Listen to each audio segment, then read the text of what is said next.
Hey guys, welcome back to the channel. And in today's episode we are trying to put winter to bed. Got 60+ degree day, and with that in February usually comes quite a bit of wind, and you can see there wind gusts as high as 40 to 45 miles per hour. They've got a wind advisory in effect, and it almost kept me off the water, but I decided to go ahead. Ben's it was so warm, I would go ahead and go out. And you can see there at 1 o'clock we had southwest wind 17 miles per hour with wind gusts up to 33, and I actually didn't end up getting on the water till later in the day. And you can see at 4 o'clock it was supposed to be 14 to 27. So one of the things that I did was I went to windy.com, and I never used this website, but I wanted to see what direction the wind was going to be impacting the lake, to see if that could kind of give me a pre-game or an idea of how I was going to fish and where I was going to fish. So a lot of times I will fish out of Holmes Bend, which is in Adair County. It's kind of on the lower end of Green River Lake here, and don't mind that dot I just had. I touched something. But anyway, I was kind of trying to get this here up to see what it was showing. It was showing that the maximum wind gust there at 1 o'clock was like 31 miles per hour. But if you look down here in the right hand corner, now it's there towards the middle, and you see Kenny, he said he decided not to go, but you can see that the marina there where it says Green River, that's typically where I will put in, and you can see that wind was going to be hitting right on it. So zoom out, if you'll look up kind of where it's green, that's where I ended up putting in. And I got in safe, and then was able to get on the north side of the peninsula that you can see there, and here I started side scanning. Alright, we're side scanning. Got a ton of what looks like bait fish just hanging out right here, like 15 feet.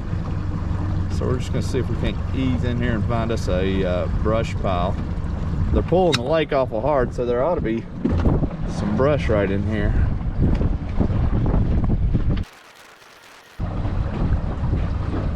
See these seagulls here. A lot of times I may look for seagulls whenever I'm looking for some type of brush or structure, because if the seagulls are there, they're eating something. And right there in that bottom left hand there, about 40 feet, that's going to be the brush that it's not where I'm starting, but that is where I'm going to end up. Most of the video is going to be. So I find that, get it marked, and I zoomed out to about 70 feet, ended up seeing this brush pile, which was down from it, and there's where the wind got my camera. So I didn't get live scope footage of this next catch, but most of the fish catches for today's video will have live scope footage. There we go. First fish on that new rod. It's a keeper.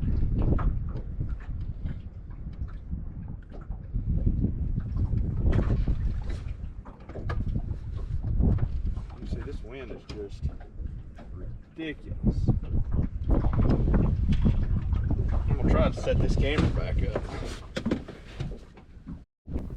So got my camera set back up, and using a new rod, that is the Lews Wally Marshall Classic Series. That is a 10-foot rear reel seat. And I would challenge you to say that 10 times fast. Rear reel seat.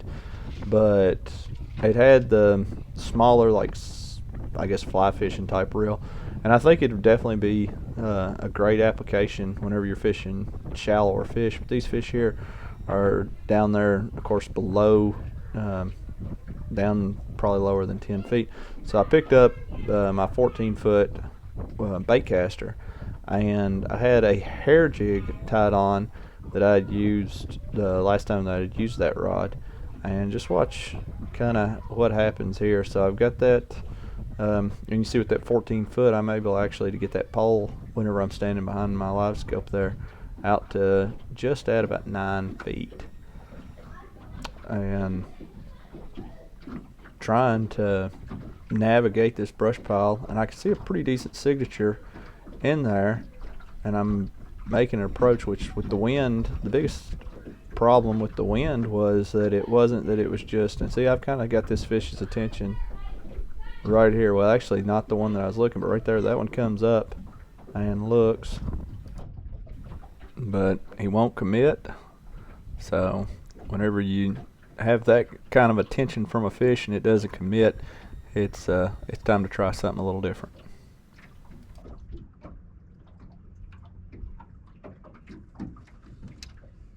That did not take long to see they did not like that hair jig.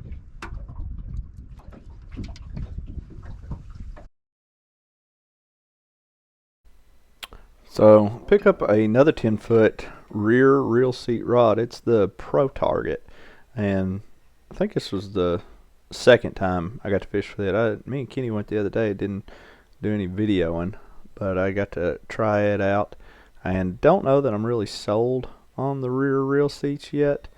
And I don't know what happened with that fish. Something kind of spooked him. But it's, as far as like the way they feel really good. And I've actually got the Classic series. I've got it in a mid reel seat, and may end up being, you know, more of a go-to type of rod. But I'd seen these online. I kind of wanted to give them a try.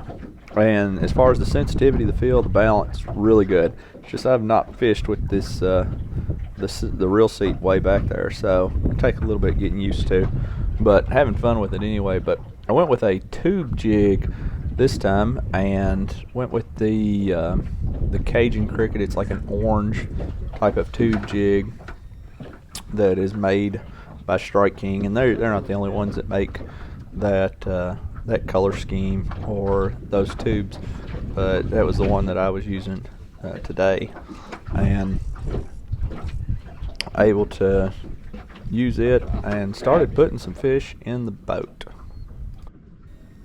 So I fished that the last brush pile you see, and I fished on it and worked it for a few minutes and caught a few little ones there, but the better fish just wasn't wanting to bite, and they just really wasn't wanting to cooperate on that pile for some reason. So this here is the brush that we were located side scanning, and you can see it is just loaded with fish.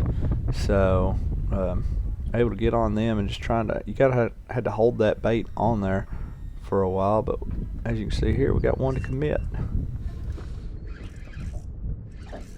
There we go. Hope that was recording. There we go. Hit that spot lock. A little better fish, little chunky fish here.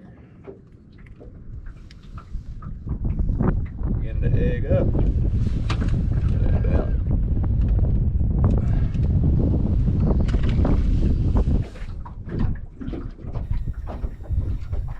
So those fish are just stacked in there, and I decided I was going to see if I could pitch at them using a 7-foot rod. And you see, I got my bait going down there just right, and then I believe what happens in right here is I believe the wind hits me and begins pushing me back. But I've got it right there, just kind of, yeah, that's what happened. So I had the bait going, and you can see as the brush pile's exiting the screen, that the wind's pushing me just too far back to keep the bait in the strike zone, or slow enough for the fish to bite. And you can see it's already there at 16 feet. It's done come all the way over top. So here's the deal. If it wasn't so windy, it's not that these fish aren't going to react to pitching. It's that this wind is blowing our boat so stinking far. We're going to try to spot lock and see if we can't get a good pitch and be able to keep it. But this wind catching our line, we'll see what happens. One of the things whenever you're having to cast into the wind like that is you may try to do an underhand cast, or the way that I do it a lot of times, with that much wind, it splashing on top of the water is not going to affect it. I will cast it pretty hard and let it hit the water, because what you want to do is you don't want to let that bait hang in the air and the wind catch your line. You want to get the bait to the water and the line in the water as quickly as you can to keep the wind from getting a bow in your line. But I can't remember if on this one here I was able to to get I end up catching a fish doing this method. Let's see here if I can see. I think it's coming down right there just past 35 feet. So I've got it coming down there, and you can see the brush pile is still, it's actually, I'm getting closer to it. And, you know, I can't see what's going on, but I know my bait's really close. So I just start a slow reel, and I'm just waiting to get a bite. And there it is.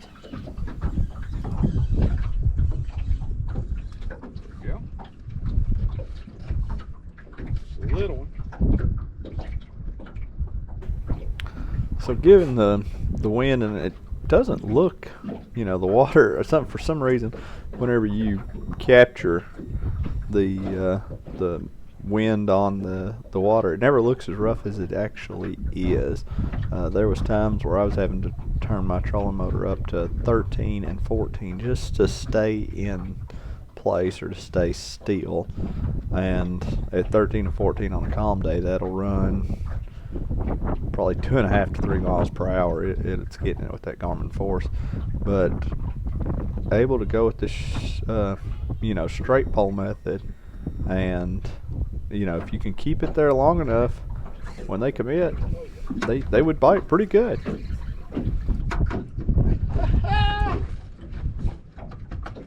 That I picked another good one off the top of there. It looks a lot like that last one we caught. That.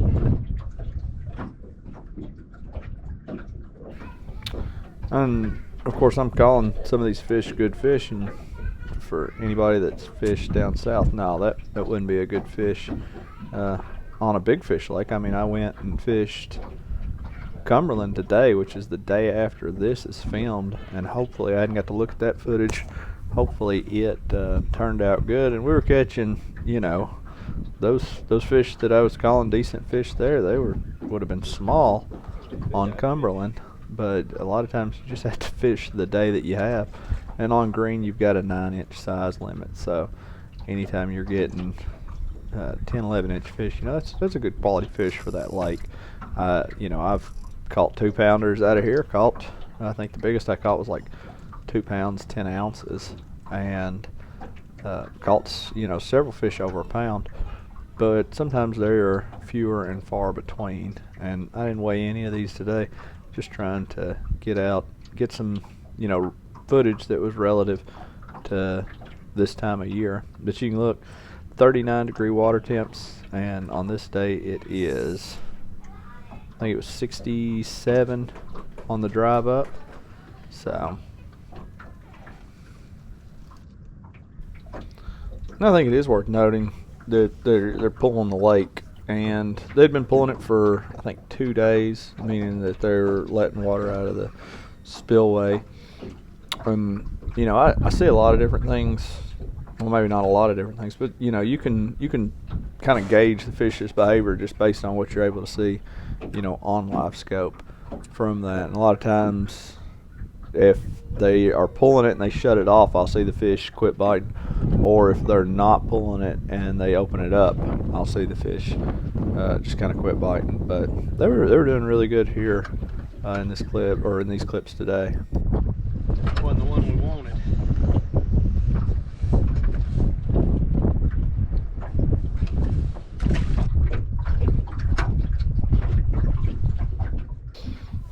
So here we're going to make the approach on a pretty decent signature. It's sitting right up top, and there's actually 2 of them, but one of them I believe is going to be a little bit better, and I'm just trying to ease it right up there to it, because if you overrun them, they're not showing a lot of interest. So I get it right up there to it, just hold it as still as I can. You can see it's kind of sitting right there on top of that limb, and once it moves, there it commits. I get a pretty good set. It goes to pulling, and stinking thing come undone. And you look, you see it right there as it's swimming right back down into the pile. So that fish didn't really go anywhere, which I'm not looking. I didn't see it till I play it back now. But you can see that fish just slid right back into that pile there. And at that point, I decided I don't know if I was opening my hook up or trying to, what I was actually doing there, but you know, that's fishing. It's a little aggravating, but you just put your head down and put your pole back in the water and go back after them.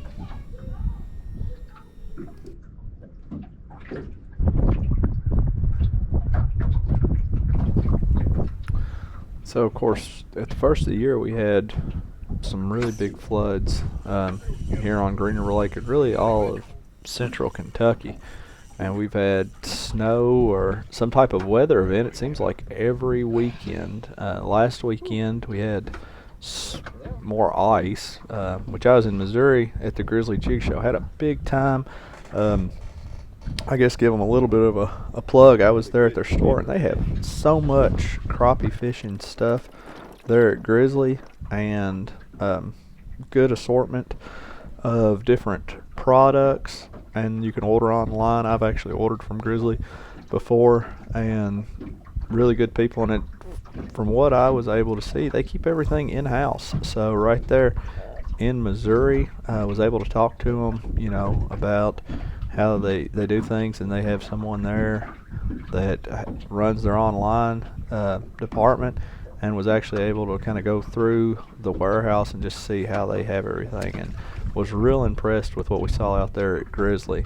So if you need anything to get ready for that crappie fishing this spring, you can go there and give them a little bit of plug, as we were there and they treated us really good last weekend. I think that given if we don't get you know, a large substantial amount of rain, any of these kind of crazy weather events, but I really believe that the fishing is going to continue to get better. What I was able to see there on Green, and this is I fished Green like 3 hours since January, so I haven't spent a lot of time on Green River Lake, but I believe that the fishing is going to continue to get better. I believe it's going to get better all across the state, and as long as we don't get flooding putting our lakes up in the trees, it should get better. But make sure you subscribe, hit the like button, and tune in next week, as we will have another video, and we're just going to keep trying to bring content to you. So thanks for watching.